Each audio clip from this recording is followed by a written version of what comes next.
এই যে জাগুর মাছে ভরপুর, এসব যদি আমাদের বাংলাদেশের মানুষ পায় তো সাথে সাথে এখানে বাজি করে খেয়ে ফেলতো। দেখেন বন্ধুরা, ওয়াও, নাইস প্লেস। এই সে বিখ্যাত lake park from Saudi Arabia.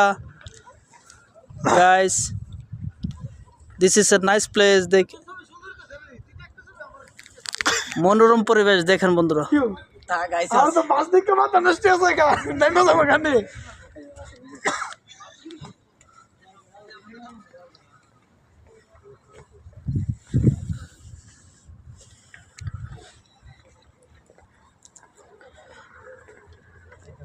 দারুণ একটা ভিউ দেখেন। রাত বাজে এখন কয়টা? প্রায় 2:50। এত রাত্রে আপনাদের জন্য ভিডিও